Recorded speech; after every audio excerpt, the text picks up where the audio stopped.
Then we got a 1, a 2, and a 3, and an old school, almost obsolete. Hey now! Metal Mike coming at you in the morning. You better believe it. Relaxing. Got the 2 youngest off to school at about, gosh, what about 10 to 7. And my youngest just left. So right now it's about 10 to 8 in the morning. I got 2 hours of freedom right now, and I got my feet up. I got my cup of coffee. It's Friday morning. It is bitter frickin' cold out.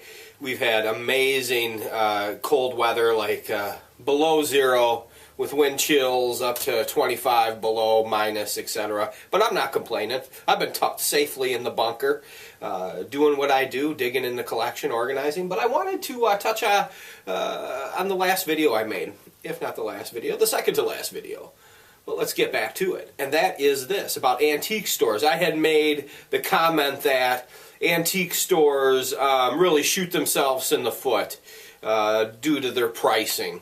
And someone commented back and he says, well, hey, antique stores have always been like this. They've always been obnoxious in prices. That's true, but when you're talking 3 and 4 times over the actual retail price of something, when they're marking it up that high, that is what is shooting antique stores in the foot. There's nothing wrong with making a profit. But when you are doubling and tripling it, example, a World War I helmet, no liner. Typically at a flea market, you can get it for 25, 30 bucks. You know, on eBay, maybe you're going to bump that up to 60 bucks. Antique store, at that point, 100 bucks is a good markup with no liner. This is just an example, mind you. We could be talking about anything, depression glass, antique books, you name it. But it's really interesting, and thank God for technology, to be able to have the phone with you when you go into these antique stores, if you're tempted. And there's nothing wrong with going in antique stores. Let me tell you why. You don't have to buy anything, but it's good just to keep, you see what's hot, what's moving, what are they pricing it at? And then you look at the reality of it. You look at completed auctions on eBay and you see the reality of the real price. And I'll tell you what, you know, things can slip through the cracks of antique stores. That's why it's always worth going and looking. If someone doesn't do their homework, as much as they overprice, I enjoy going because, number one, it takes me back to why I got into it. I love to look at old stuff. And it's just nice to see when you go to an antique mall is really cool because then you see all different types of people selling and you see their prices. You're seeing what they're trying to sell and what they're not trying to sell. And it's always quite interesting because typically everything I've seen in an antique store, I've sold it at one time. It's very rare I see anything special. But I like to go. It's a good time to relax. And like I said, it just keeps you on your toes. You see what's going on. So to round this back to my point, because we always have to try to make a point, and that is antique stores shoot themselves in the effing foot by charging these obnoxious prices. And then they give you a line, you say, well, I'll give you $150 for the helmet. You got it marked $250. And they snub you and say, I'll give you 10%. You know what? Take your 10% and shove it up your you-know-what. Because that's ridiculous and it's insulting. Or they try to give you this thing. Oh, are you a dealer? I'll give you 7% off. Really? Wow, thank you so much for 7% off. 7 cents on the dollar? Are you effing kidding me? The blood pressure rising up. Let's see the heartbeat right now. We got my Fitbit in right here. We got 7:55 in the morning, and we got a heart rate of 77. So we're still calm. I've already put 2.4 steps in today. What does that mean? I don't know. That's what you do when you get old. You start putting in steps. You get a Fitbit, and you start watching that kind of crap. But let's get this video back to some fun, huh? Other than me just sitting here ranting and raving like I always do, let's show you some stuff. A few months ago, I was able to meet a gentleman through Craigslist, combing and hunting, who had some German World War II items for sale. His father had served in World War II, and I bought everything that I could get from him. And so right now I'm flipping some of it, and I'm going to be selling that. And I just wanted to show you to it. It's just a bunch of trivial German World War II stuff, but it's fun stuff, and isn't that what we like to have? But I do want to touch on those damn Go Live auctions. They are kind of exciting, but they are really pigeonholed with signs. I take it signs are the hottest fucking thing right now. Okay, some signs are really cool. I've always been cool and always been desirable and collectible, but oh my God, the crap. Anything that's a sign suddenly has value and people are gobbling it up. It's mind-boggling, but it's a game changer. Oil cans, etc. Obviously, if you've seen an old antique oil can, you would say, oh, that's a sweetie, I'm going to take that. But I mean, they're selling anything and everything from 1990 and down. It's weird. And so these gold live auctions are very interesting. I do like them, and I am going to dabble into them because I think that that's where we're headed.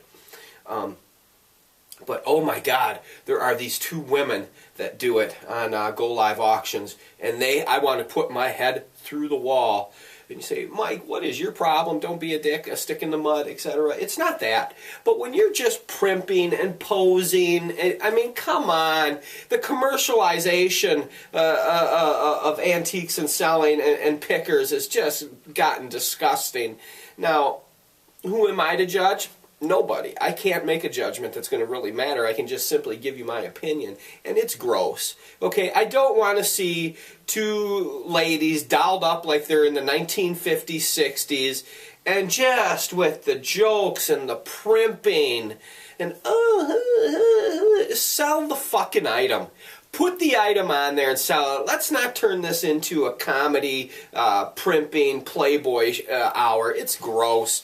And, hey, it works. There's definitely people that love it, because when I go on their auctions and take a peek, which I can only handle 10 seconds of before I put my head through the effing wall, and I will never click on those ladies' auctions again. I just don't like it. When it's too over the top like that, I don't like it. I like it old school. That's me. I'm stuck. I'm 50 years old, and I am stuck in the guy that gets up there and who give me 5, 5, 10, 10, 10, 10, 10, 10, 10. Who give me 15? I got 15, I got 15. Who give me 20, 20, 21, 22? Boom, boom, boom. There's not to say that you can't have a personality and joke and have a great time at an auction, but when it becomes a fashion show and you're using sex to sell it, which, hey, let's face it, as right as I am about this, as wrong as I am about this, sex sells and sells anything.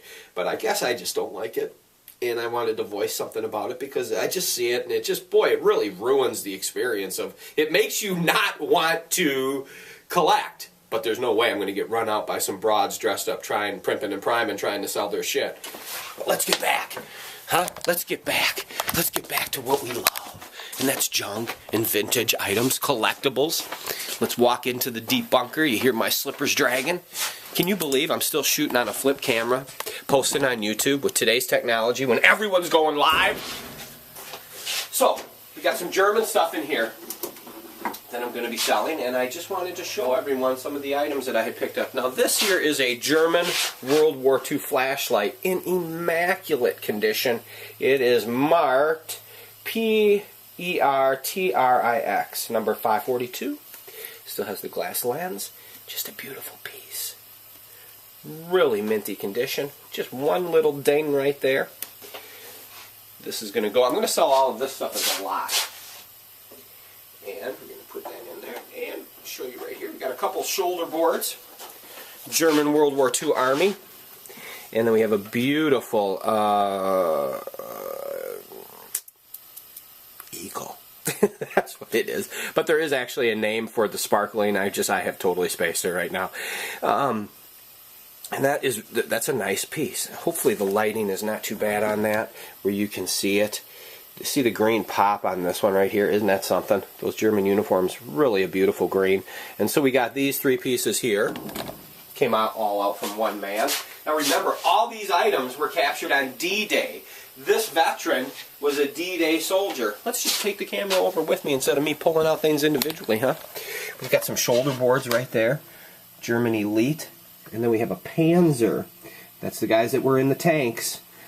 Tunic Eagle, meaning uniform eagle right there. Beautiful. Right here we have a Hitler Youth armband. And what this is almost like a Boy Scout kerchief, etc. I don't know what the proper title is for it, but this is what they would use. They would have a handkerchief around their neck tied, similar to Boy Scouts. And this is the piece that would hold it in place, leather woven. And so, you go through these items. This is going to go up for sale with these and this eagle. And I have this beautiful compass that's in the shadows. We'll pull that out just a little bit. German compass with the strap. So we're going to give this guy the compass, the flashlight, the eagle, and the shoulder boards. These shoulder boards and eagle, and the Hitler Youth, and handkerchief, ball, knot, whatever the hell we want to call it. I'm going to give him all of that for $600. What do I have into it? Can't even frickin' remember. Have to really start taking notes. So that's it, guys. That's it, guys. That's all we got going today. Not that exciting, but I just wanted to show you a couple pieces that I'm going to let go. I've been selling on eBay. I've been selling my compact discs, if you can believe it.